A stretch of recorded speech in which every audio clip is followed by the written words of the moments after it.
하나님을 영화롭게 하려면 어떻게 해야 하는가? 시편 기자는 이렇게 말을 합니다. 하나님은 재판관이시다. 그렇게 말합니다. 어떤 재판관이냐? 공의 재판관이시다. 6절에 보니까요. 하늘이 그의 공의를 선포하리니 하나님 그는 심판장이시미로다. 그렇게 말씀을 하고 있어요. 또한 12절을 보니까요. 하나님은 어떤 분이냐?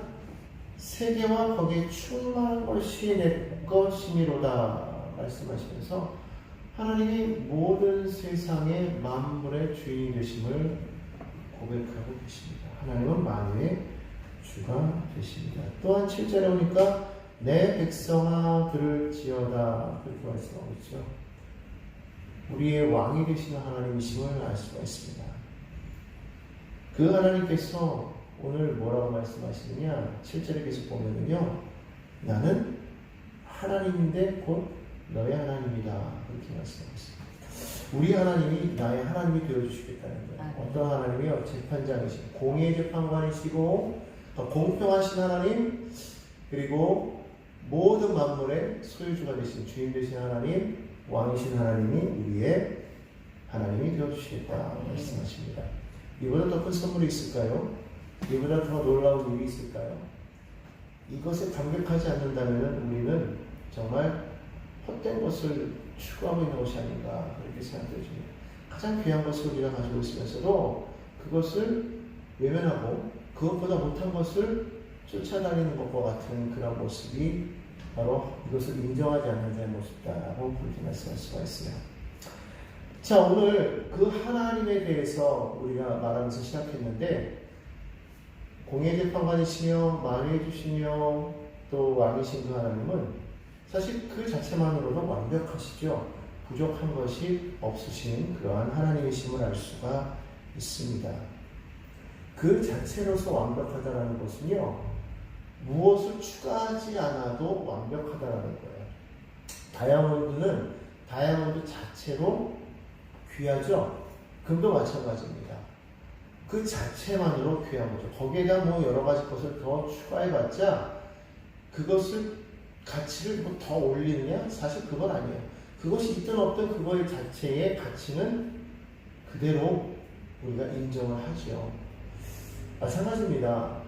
하나님은 다이아몬드보다도 금보다도 더 존귀하신 그런 분이기 때문에 사실 우리가 무엇으로 하나님을 더 하나님답게 그렇게 할 수가 있겠습니까? 우리가 무엇을 하여야 하나님이 영화롭게 될까요? 그렇게 될 수 있는 것은 없겠다라는 것이죠. 왜냐하면 우리가 가진 것, 또 우리 자체만으로도 하나님보다 영화롭지 않다는 거예요. 그러니까 하나님보다 영화롭지 않은 것을 가지고 영화로우신 하나님을 영화롭게 할 수 있다는 것은 이것은 말이 안 되는 것이죠. 그렇기 때문에 사실 우리가 하나님을 영화롭게 할 수 있는 것은 없어요. 하나님은 그 자체로 영화로우신 분이다. 그렇기 때문에 우리가 하나님 영광 받으시옵소서라고 말할 때 어떻게 보면 그 말 자체가 언어도단이죠. 말 자체가 잘못된 거예요. 왜냐하면 우리가 무엇을 행하든 그것을 통해서 하나님이 영광을 받으신다 말이 안 돼요. 여러분, 태양을 향해서 여러분 가지고 있는 가장 강한 빛을 한번 쏴보십시오. 여러분이 가지고 있는 빛 가운데에서 가장 강한 빛을 태양을 향해서 한번 쏴보세요. 그것을 쏘니까 태양이 더 밝아지던가요? 그렇지 않죠. 왜냐하면 우리가 쏘는 빛은 태양빛을 넘어서지 못하기 때문이라는 것이죠.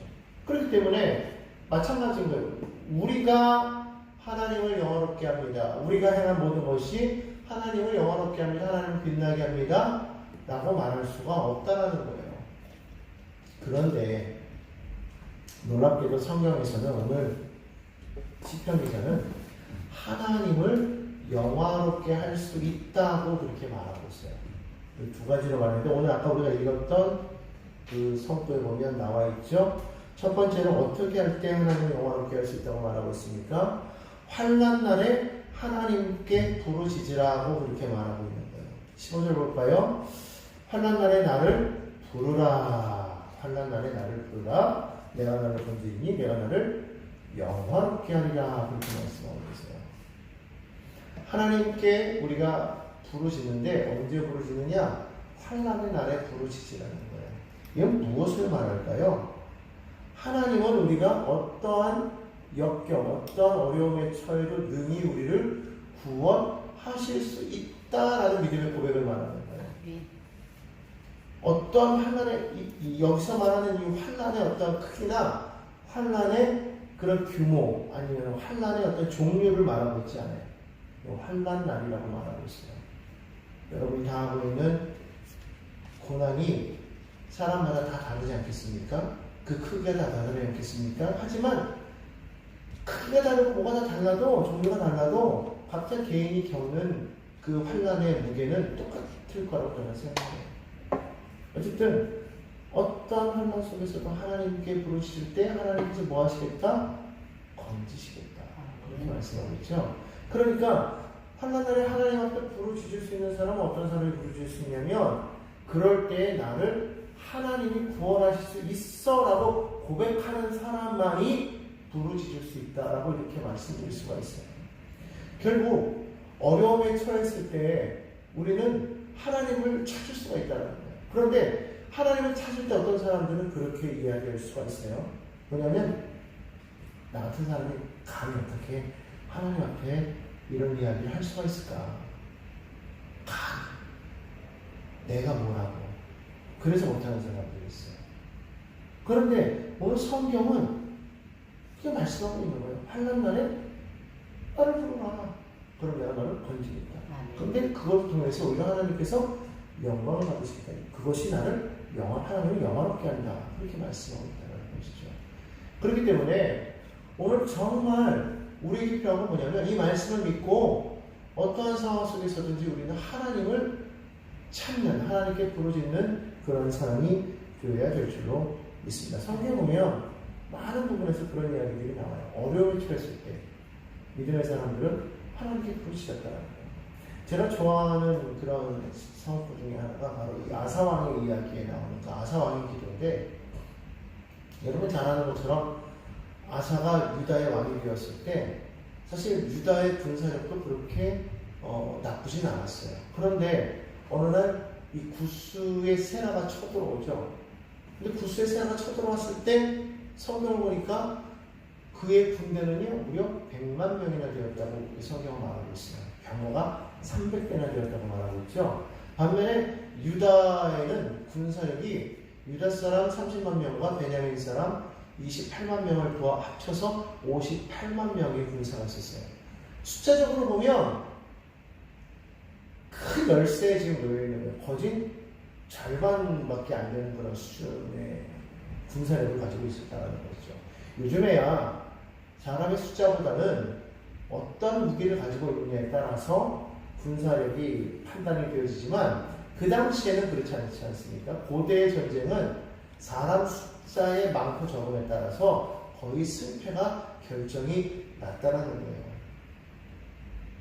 그래서 사실 어떻게 보면 유다와 구스의 싸움은 보지 않아도 분명한 그런 결론이 날 수밖에 없는, 유다가 질 수밖에 없는 아주 명예관한 그러한 모습이었는데도 불구하고 이 유다 아사에게는 하나의 그런 비밀 무기가 있었다는 것이죠. 바로 무엇이냐면 하나님 앞에 부르짖었다는 거예요.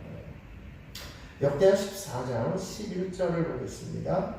역대하 4장 11절 함께 한번 읽어볼까요? 정말 제가 참 좋아하는 성구인데요. 역대하 14장 11절 저를 읽어보겠습니다. 아사가 그의 하나님 야훼께 부르짖어 이르되 야훼여 힘이 강한 자와 약한 자 사이에는 주밖에 도와줄 이가 없사오니 우리 하나님 야훼여 우리를 도우소서. 우리가 주를 의지하오며 주의 이름을 의탁하옵고 이 많은 무리를 치러 왔나이다. 야훼여 주는 우리 하나님이시오니 원하건대 사람이 주를 이기지 못하게 하옵소서 하였더니. 강한 자와 약한 자 사이에 누구가 나의 도움이 될까? 주님이 나의 도움이 된다. 성경 고백하고 있습니다. 하나님이 나를 도우실 것이다. 하나님만이 나를 도울 수 있는 분이다. 많은 무리가 나를 치러왔지만 나는 주님을 의지합니다. 주님이 나를 건지실 것입니다.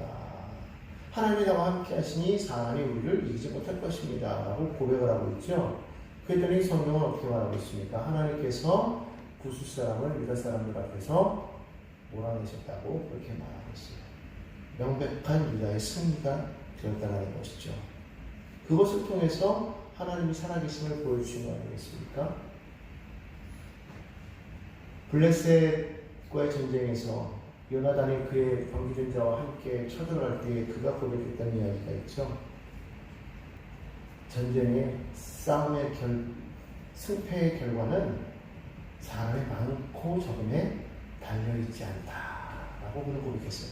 여러분, 사람이 많고 적음에 달려있지 않다. 이것은 당시의 그런 상식에 입각했을 때에는 사실은 말이 안 되는 거예요. 근데 요나단의 고백은 상식을 넘어섰어요. 싸움은 원래 그 당시의 싸움은 사람이 많은 쪽이 이길 수밖에 없는 거예요. 그런데 싸움의 승패가 사람이 많고 적음에 달려있지 않대요. 이거 뭐냐면 하나님이 나와 함께 하시기 때문이라는 거예요. 하나님을 찾는 자, 하나님께 부르짖는 자에게 하나님께서 놀라운 승리를 가져다 주시는 그들을 믿었다는 거예요. 여러분, 우리가 어떤 환난 가운데 있습니까? 어떤 어려움에 처해 있습니까? 여러분의 힘과 능력으로는 도무지 그것을 이길 수가 없어요. 그런데 여러분, 놀라지 마십시오. 하나님이 함께 하신다는 거예요. 우리에게는 놀라운 비밀병기가 있습니다. 비밀병기 그러니까 너무 하나님을 비하는 것 같은데 사실 어떻게 보면 하나님께서 우리와 함께 하시기 때문에 우리는 능히 이길 수가 있다는 것이죠. 더 감사한 것은 그것을 통해서 하나님께서 영광을 받으시겠다는 거예요. 그렇기 때문에 부르짖으라는 거예요. 환난 날에 부르짖으라는 거예요. 그래야 내가 영화롭게 된다는 거예요. 근데 이것은 하나님께서 우리에게 공식적으로 우리에게 허락하신 일이기 때문에 여러분, 어떤 문제 가운데 어려움 가운데 처했습니까? 하나님을 찾으시는 여러분 되기를 주님의 이름으로 간절히 부탁드립니다. 두 번째로는 23절이죠. 뭐라고 그랬어요? 감사로 제사를 드리는 자가 영원하게 한다. 그러니까 하나님께 어떻게 제사를 드려라? 감사로 제사를 드려야 한다. 이렇게 말하고 있어요. 감사가 중요하다는 것이죠. 감사는 하나님을 영원하게 한다는 거예요. 여러분, 어느 때 감사하십니까? 주로 우리가 감사하는 거는요, 좋을 때 감사하죠. 기쁠 때 감사하죠. 승리했을 때 감사하죠. 무언가를 얻었을 때 감사하죠. 내가 원하는 것을 쟁취했을 때 우리는 감사합니다. 그러나 원하는 것이 안 됐을 때, 실패했을 때, 슬플 때, 낙담할 일이 생겼을 때, 환난당할 때 우리는 어떻게 합니까? 사실 감사한다는 게 참 쉽지 않아요. 감사는요, 좋을 때, 기쁠 때 하는 건 누구나 할 수 있는 거예요. 그럼 여러분, 좋을 때만 예배 드릴 건가요? 하나님 그 예배 드려 나올 때 힘들고 어려운 예배 안 나와요? 그런 사람들 많다는 것이죠. 사업이 안 되고 일이 안 되면 하나님 그 예배 안 드려요. 기분이 나쁘면 예배 안 드려요. 싸우면 예배 안 드려요. 이래서 기분 나빠서 예배 안 드리고 힘들어서 예배 안 드리고 그런 사람들이 너무 많다는 것이죠. 좋을 때만 예배하는 건 예배가 아니라는 거예요. 왜냐하면 하나님께서는 예배를 원하시는 게 아니라는 것이죠. 하나님께서 정말 원하시는 것은 예배가 아니라 우리가 얼마만큼 하나님의 말씀을 듣고 순종하는가를 하나님이 보시다는 거예요. 그렇기 때문에 그게 참 힘들어요. 그러니까 우리가 하나님 앞에 늘 감사할 수 있다는 거, 여러분 이게 얼마나 힘든 일인데 하나님은 그걸 원하시는 거예요. 여러분 우리가 감사로 우리가 제사를 드리고 하나님 영광을 드린다. 그러니까 막 좋을 때는 막 감사하면서 막 예배하지만 실제로 여러분 좋을 때야 좋은 게 좋은 거지만 힘들 때 정말 그게 어렵잖아요. 그러니까 그럴 때 막 예배가 감사로 나와야 되는데 그러지 못하는 이유가 어디 있는지 아십니까? 하나님이 왜 나에게 이렇게 하냐라고 생각하기 때문에. 다시 돌려 말하면 하나님이 지금 잘못하게 하셨다는 것이죠. 이렇게 말했어요. 하나님이 나에게 관심을 안 기울이고 계시는가? 하나님의 뜻이 나에게서 떠났는가? 아니 하나님이 잘못했다. 하나님이 틀렸다. 이렇게 생각한다는 것이죠. 아니면 하나님이 저 사람만 이뻐해 라고 생각한다는 거예요. 과연 그럴까요? 우리 막 힘들고 어려울 때는 그러잖아요. 무언가를 막 원망할 때 찾잖아요. 근데 여러분 그럴 때 여러분 우리가 감사한다는 걸 뭘 뜻하는 건지 아십니까? 하나님은 옳습니다 라고 그렇게 고백하는 거예요. 하나님은 언제나 옳습니다. 하나님은 늘 옳습니다. 항상 옳습니다. 여러분 이것을 인정할 수 있을 때 우리는 감사할 수가 있다는 거예요. 그럼 왜 우리가 하나님이 옳다고 인정하지 못하냐면 내 정의가 내 의가 너무 세기 때문에 그런 거예요. 내가 너무 강하기 때문에 그렇다는 것이죠. 여러분 앞서서 하나님을 뭐라고 그랬어요? 공의의 하나님이라고 분명히 그렇게 말씀하고 있지 않았습니까? 하늘이 그의 공의를 선포했다고 그랬어요. 하나님은 공의로우신 하나님이에요. 하나님의 의는 옳다는 거예요. 그렇기 때문에 나의 의와 충돌이 일어났을 때 우리는 내 의를 내려놔야 되는 것이죠. 내 입장에서 봤을 때 내가 힘들고 어렵고 지금 문제가 있기 때문에 환난 가운데 있기 때문에 이건 잘못된 거야 라고 말하면 안 된다는 거예요. 사람과의 관계에서는 그럴 수도 있어요. 하지만 하나님 앞에서 우리는 단호하게 이야기할 수 있어야 되는 거예요. 뭔가 어려움이 있어요? 문제가 생겼어요? 왜 하나님이 나를 이렇게 어렵게 만드실까? 이런 생각될 때 있지 않습니까? 그러나 그럴 때 우리는 뭐라고 그렇게 돼요? 하나님은 옳습니다. 하나님은 옳습니다. 여러분 우리가 요셉에 대한 이야기를 참 많이 해요. 여러분이 만약 요셉이었다면 여러분 형제들에게 그렇게 팔려서 정말 생판 모르는 그 애굽의 그 시위대장의 노예로 팔려갔다고 하는 생각해 보십시오. 그게 여러분이라고 생각한다면 여러분은 정말 그 가운데 하나님과 동행하는 그런 믿음의 사람이 될 수 있을까요? 더군다나 그때 당시 요셉의 나이는 17이에요. 17. 어린 나이라는 것이죠. 그런 나이에 여러분 정말 그와 같은 믿음을 지킬 수가 있을까요? 요셉이 성경에는 나와 있지 않아요. 그러니까 여러 가지 추측을 많이 할 수 있어요. 하나님을 원망했다, 슬피 울었다, 막 여기저기 막 분노를 표출했다, 뭐 이런 얘기 얼마든지 만들어낼 수도 있어요. 근데 성경은 그런 얘기 하지 않아요. 근데 성경에서 말하는 건 뭐냐면 하나님이 요셉과 함께 하셨대요. 하나님이 요셉과 함께 하셨다는 것은 돌려 말하면 요셉이 하나님과 함께 했다는 거예요. 그럼 뭔 말이냐면 요셉은 하나님을 인정했다는 거예요. 하나님이 옳다라고 얘기했다는 거예요. 하나님이 옳다라고 말했다는 건 지금의 그런 모든 환경 속에서도 하나님은 틀렸다라고 말하지 않은 거예요.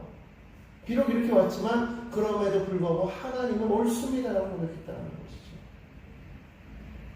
여러분 이게 쉬운 것 같습니까? 쉽지 않아요. 여러분 삶의 모든 것이 다 무너져가지고 완전히 빈털터리가 되었을 때 여러분 그때 정말 여러분 뭐라고 말할 수 있겠습니까? 인생에 하나님 왜 나에게 왜 이러세요? 왜 나를 이렇게 어두운 골짜기로 나를 밀어가십니까? 근데 그럴 때 다윗은 어떻게 고백했어요? 내가 사망의 음침한 골짜기로 다닐지라도 내가 해를 두려워하지 않을 것을 주께서 나와 함께 하시리라고 고백하지 않았습니까? 그러니까 여러분 이거를 기억해야 되는 거예요. 사망의 음침한 골짜기로 가게 하신 것이 하나님이시다. 그래도 우리는 아멘 해야 되는 거예요. 왜? 하나님이 옳기 때문에. 그리고 그 하나님이 옳다고 인정할 때 그 하나님은 언제나 나와 함께 하신다라고 또 믿어야 된다는 것이죠. 그러니까 감사한다라는 것은요 그냥 단순하게 고맙습니다의 표현이 아니에요. 감사는 하나님을 인정하는 거예요. 하나님 당신이 옳습니다. 당신이 행하는 모든 것이 옳습니다. 왜 하나님께서 아벨의 제사를 받으시고 가인의 제사를 받지 않았을까? 여기를 놓고 보면 알 수가 있어요. 가인이 아벨의 제사를 받고 하나님이 아벨의 제사를 받고 자기 제사를 받지 않는 걸 보고 막 분내잖아요. 그건 뭐냐면 내 의가 다르기 때문인 거예요. 왜 하나님 내 제사를 안 받느냐는 것이죠. 그것 때문에 분낼 이유가 없거든요. 내 제사를 받지 않으셨다면 그 또한 하나님 옳습니다라고 인정하고 스스로를 돌이켜볼 수 있어야 되는데 가인은 그러지 못했다는 것이죠. 결국 뭐예요? 가인은 감사의 제사를 드리지 않았다는 거예요. 그냥 여러분 입술로만 감사합니다, 고맙습니다 뭐 이러면서 예배하는 게 그게 감사의 제사가 아니라는 거예요. 진정한 감사의 제사는 하나님 당신이 옳습니다. 하나님이 하시는 모든 일은 선하십니다라고 고백하는 것이야말로 진정한 감사라는 것이죠. 그러니까 여러분 우리가 착각하지 말자는 거예요. 그냥 뭐 기뻐요, 감사해요, 고마워요. 찬양 속에서도 주님 감사합니다, 뭐 할렐루야. 이게 감사 예배가 아닌 거예요. 얼마든지 입술로는 감사합니다 말하면서도 우리 안에 막 분노가 차있고, 근데 하나님 왜 나를 왜 이러시는 거지? 이럴 때 있다. 내 의가 막 앞서 나가는 거야. 하나님의 의가 너무 나 앞서 나가는 거야. 성경 한번 볼까요? 하나님께서 사울 왕에게 아말렉을 진멸하라고 했어요. 근데 사울 왕이 아말렉을 진멸하지 않았어요. 그럼 각종 좋은 것을 다 그냥 가지고 왔죠. 하나님께서 사무엘을 통해서 말씀하시잖아요. 이게 뭡니까? 사무엘이 말했을 때 사울이 한 말을 너무 재물이 좋아서 이걸로 하나님께 제사 드리려고요. 그때 성경에 보면 뭐라고 말씀하고 있어요?